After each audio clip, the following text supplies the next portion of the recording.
Hi ಎಲ್ರಿಗೂ ನಮಸ್ಕಾರ. ನಾನು ನಿಮ್ಮ ಮನೀಶ್ ಮಾತಾಡ್ತಾ ಇದ್ದೀನಿ. ಈಗ ತಾನೇ ನಮ್ಮ ಸುದೀಪ್ ಸರ್ದು ಒಂದು ಇಂಟರ್ವ್ಯೂ ನೋಡ್ಕೊಂಡ್ ಬಂದೆ. ಇದ್ರ ಬಗ್ಗೆ ವಿಡಿಯೋ ಮಾಡ್ಬೇಕು ಅನಿಸ್ತು, ಅದಕ್ಕೆ ಒಂದು ವಿಡಿಯೋ ಮಾಡಿ ಒಂದಷ್ಟು ಪ್ರಶ್ನೆ ನಿಮ್ಗೆ ಕೇಳ್ತಾ ಇದ್ದೀನಿ. ಹೀಗೆ ನಮ್ಮ ಜೂನಿಯರ್ ಕಿಚ್ ಅವರು ಅಲಿಯಾಸ್ ಪಚ್ಚಾ ಮ್ಯಾಂಗೋ ಅವ್ರದ್ದು ಮೂವಿದು ಇಂಟರ್ವ್ಯೂ ನಡೀತಾ ಇರತ್ತೆ. ಅಲ್ಲಿ ಯಾರೋ ಒಬ್ರು ಜರ್ನಲಿಸ್ಟ್ ಕೇಳ್ತಾರೆ, ಸರ್ ನಿಮ್ಗೆ ಈ ನೆಪೋಟಿಸಮ್ ಅನ್ನೋ ಒಂದು ನೆಗೆಟಿವ್ ರಿಮಾರ್ಕ್ ಹೇಗೆ ಅದನ್ನ ಫೇಸ್ ಮಾಡ್ತಾ ಇದಾರೆ, ನಿಮ್ಗೆ ಅದ್ರ ಬಗ್ಗೆ ಏನ್ ಅನ್ಸ್ತಾ ಇದೆ, ನೀವು ಅದಕ್ಕೆ ಏನ್ ಕಮೆಂಟ್ ಮಾಡ್ತೀರಾ ಅಂತ ಕೇಳ್ತಾರೆ. ಸೊ ಅವ್ರು ಯೂಶುವಲ್ ಆಗಿ ನಾರ್ಮಲ್ ಆನ್ಸರ್ ಮಾಡ್ಬೇಕಾದ್ರೆ ನಮ್ಮ ಸುದೀಪ್ ಸರ್ ಟ್ರಿಗರ್ ಆಗ್ತಾರೆ.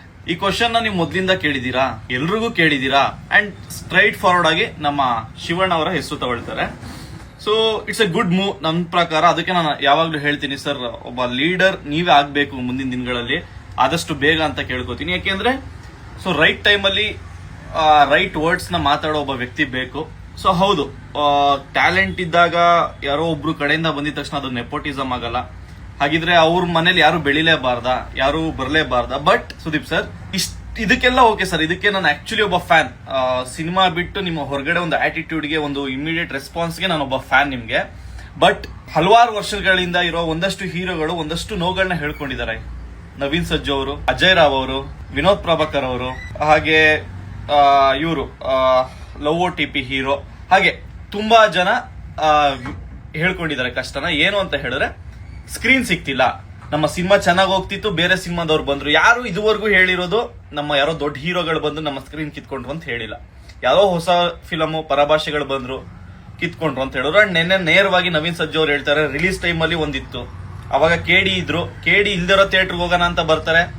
ಅವ್ರ ಹೆಸರು ತಗೊಂಡಿಲ್ಲ, ನಾನು ಹೆಸರು ಬೇರೆ ತಗೋತೀನಿ. ಕರುಪ್ಪು ಅನ್ನೋ ಒಂದು ಫಿಲಂ ಬರುತ್ತೆ. ಅಂಡ್ ಈಗ ಚೆನ್ನಾಗಿಲ್ಲ ಒಂದ್ ಕಡೆ ಟೇಕ್ ಆಫ್ ಆಗ್ತಾ ಇರುತ್ತೆ, ಸಡನ್ ಆಗಿ ಪೆದ್ದಿ ಬರುತ್ತೆ. ಸೊ ಈ ರೀತಿ ಮನೆ ಯಜಮಾನ್ರುಗಳೇ, ಊರ್ ಯಜಮಾನ್ರುಗಳು, ಪಾಳೆಗಾರರೇ, ಬೇರೆ ಊರವ್ರನ್ನ ಬಂದು ನೀವು ಉಂಡು ಹೋಗು ಕೊಂಡು ಹೋಗು ನಂಗೆ ಎಲ್ರು ಬಿಟ್ಬಿಟ್ರೆ ಹೊಸಬ್ರು ಏನ್ ಮಾಡ್ಬೇಕು? ಅಂಡ್ ಆಕ್ಚುಲಿ ಸರ್ ಇನ್ನೂ ಜಾಸ್ತಿ ಸ್ಕ್ರೀನ್ ರಿಲೀಸ್ ಆಗ್ತಿತ್ತು ಇವತ್ತು. ಯಾವ್ದು ನಮ್ಮ ಪಚ್ಚಾ ಮ್ಯಾಂಗೋ ಮೂವಿ ಕೂಡ ಇನ್ನೂ ಜಾಸ್ತಿ ಸ್ಕ್ರೀನ್ ರಿಲೀಸ್ ಆಗ್ತಿತ್ತು.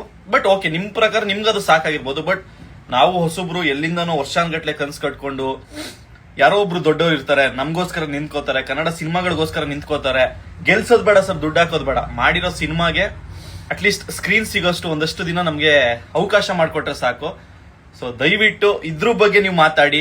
ಜರ್ನಲಿಸ್ಟ್ಗಳನ್ನು ಕೇಳ್ಕೊಳ್ಳೋದಷ್ಟೇ ಇದೆಯಾ, ಯಾವ್ದೋ ಫ್ಯಾನ್ ವಾರು ಅದು ಇದು ಅಂತ ಮಾತಾಡೋದ್ರ ಬದಲು, ಸರ್ ನಮ್ ಸಿನಿಮಾಗಳಿಗೆ, ಕನ್ನಡ ಸಿನಿಮಾಗಳಿಗೆ ಸ್ಕ್ರೀನ್ ಸಿಗ್ತಾ ಇಲ್ಲ, ಬೇರೆ ಸಿನಿಮಾದವರು ಲ್ಯಾಂಗ್ವೇಜ್ ಅವ್ರು ಬಂದು ಆಕ್ಯುಪೈ ಮಾಡ್ತಾ ಇದಾರೆ, ಇದ್ರ ಬಗ್ಗೆ ನಿಮ್ಗಳ ಸ್ಟ್ಯಾಂಡ್ ಏನು, ಸೀನಿಯರ್ಸ್ ಗಳ ಸ್ಟ್ಯಾಂಡ್ ಏನು, ದೊಡ್ಡ ದೊಡ್ಡ ಲೀಡರ್ ಗಳ ಸ್ಟ್ಯಾಂಡ್ ಏನು, ಇದ್ರ ಬಗ್ಗೆ ಪ್ರಶ್ನೆ ಕೇಳಿ. ನಿಮ್ನು ಕೇಳ್ಕೊತೀನಿ. ಅಂಡ್ ಸುದೀಪ್ ಸರ್ ನೀವು ಇದಕ್ಕೆ ಆನ್ಸರ್ ಮಾಡ್ಲೇಬೇಕು, ಅಂಡ್ ಇದ್ರ ಬಗ್ಗೆ ಕನ್ಸರ್ನ್ ತೋರಿಸಲೇಬೇಕು. ಈಗ ನಾನು ಹೇಳಿದ ಮಾತು ಪ್ರತಿಯೊಂದು ನಿಜ ಸತ್ಯ ಅನ್ನೋದಾದ್ರೆ ದಯವಿಟ್ಟು ಕಮೆಂಟ್ ಬಾಕ್ಸ್ ಅಲ್ಲಿ ನಮ್ಮ ಕಿಚ್ಚ ಸರ್ನ ಮೆನ್ಷನ್ ಮಾಡಿ ಅಂಡ್ ಎಲ್ರಿಗೂ ಶೇರ್ ಮಾಡಿ. Thank you so much. Interesting ಮತ್ತು ಇನ್ಫಾರ್ಮೇಟಿವ್ ವಿಡಿಯೋಗಳನ್ನ ಮಿಸ್ ಮಾಡ್ಕೋಬೇಡಿ. ಈಗಲೇ ಸಬ್ಸ್ಕ್ರೈಬ್ ಮಾಡಿ.